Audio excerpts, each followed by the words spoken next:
बेटे हमने लेसन शुरू किया हुआ है कंपैरेटिव पॉलिटिक्स, तुलनात्मक राजनीति। आज है हमारा उस लेसन का question nature of comparative politics, मतलब उसका स्वरूप और उसकी विशेषताएं। तुलनात्मक राजनीति की विशेषताएं क्या है, तुलनात्मक राजनीति का स्वरूप क्या है, ये हमने आज क्वेश्चन करना है। सबसे पहले देखें बेटे, तुलनात्मक राजनीति की जो बहुत सारी फीचर्स हैं, बहुत सारी विशेषताएं हैं, जिसमें से पहली विशेषता ये है कि ये जो सब्जेक्ट है ये कैसी स्टडी करता है, विश्लेषणात्मक एनालिटिकल स्टडी करता है।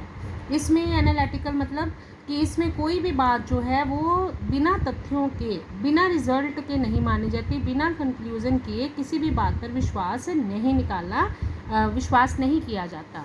जैसे देखें, तुलनात्मक राजनीति में क्या है बेटे, सरकारों और राजनीतिक प्रणालियों का सैद्धांतिक अध्ययन किया ही नहीं जाता, बल्कि ये उसका प्रैक्टिकल अध्ययन भी करता है ये सब्जेक्ट।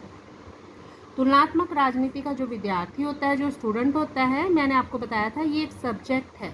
जो स्टूडेंट है वो राजनीतिक प्रणाली का केवल सैद्धांतिक पक्ष ही नहीं देखता बेटे, वो इसमें औपचारिक और अनौपचारिक तथ्यों का भी विश्लेषण करता है। विश्लेषण मतलब इसके तथ्यों का अध्ययन करता है, फिर वो किसी निष्कर्ष पर पहुंचता है और फिर यहाँ पर ठीक निष्कर्ष पर पहुंचने का यत्न वो करता है।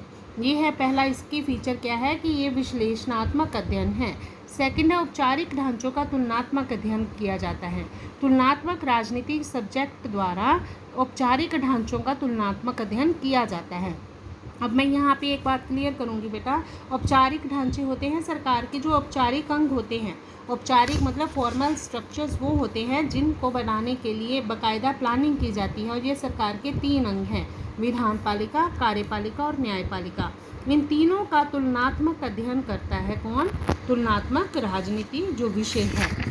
नेक्स्ट है बेटे थर्ड, मूल्य मुक्त अध्ययन, वैल्यू फ्री स्टडी।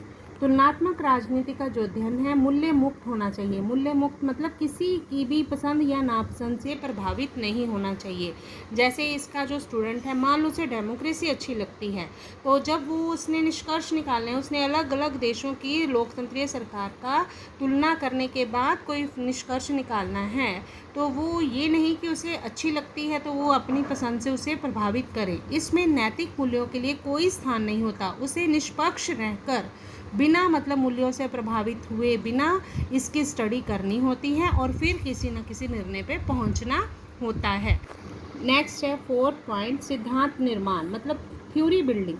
तुलनात्मक राजनीति के अध्ययन का उद्देश्य सिर्फ जो है राजनीतिक प्रणालियों का ही तुलनात्मक अध्ययन नहीं करना, मतलब उनकी सिमिलैरिटीज़ और जो असमानताएं हैं उन्हीं का तुलनात्मक अध्ययन नहीं करना है इस सब्जेक्ट में, बल्कि इस सब्जेक्ट का काम क्या है, कंपैरिजन करने के बाद कोई ना कोई जो है वो उसने सिद्धांत भी बनाना है। जैसे बेटे ये सिद्धांत ऐसे, पहले उसने सरकार की किस्मों की तुलना करी है, फिर उन किस्मों की तुलना के बाद कोई सिद्धांत का निर्माण हुआ। एग्जाम्पल मैं आपको दे रही हूँ, जैसे सरकार की किस्म कोई भी क्यों ना हो, संसद की प्रभुसत्ता कहीं पर भी नहीं है, ये मतलब सिद्धांत बना।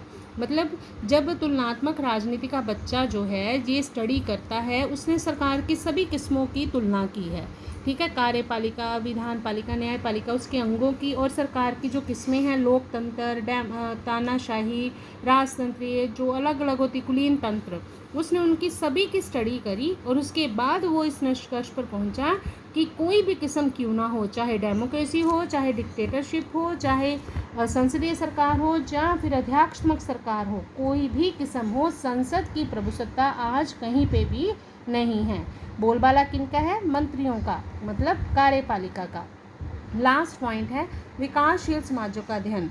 बेटा जब ये नया सब्जेक्ट आया था ना 20वीं शताब्दी में राजनीतिक शास्त्र में, तो उस समय इसका काम केवल जो है वो विकसित समाजों का अध्ययन ही किया जाता था। विकसित मतलब जैसे अमेरिका हो गया, चाइना, जो डेवलप्ड कंट्री हैं।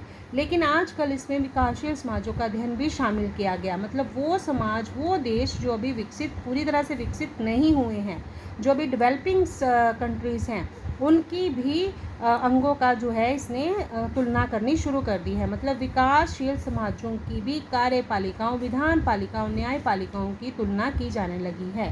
तुलनात्मक राजनीति मैंने पहले भी बताया था बेटे, सिर्फ औपचारिक संस्थाओं की ही तुलना नहीं करती, बल्कि अनौपचारिक संस्थाएं जैसे हित समूह, द्वाप समूह और राजनीतिक दलों की भी तुलना करती है। तभी तो बेटे सही निष्कर्ष निकाले जा सकते हैं। तो ये आज क्वेश्चन था हमारा, तुलनात्मक राजनीति की विशेषताएं।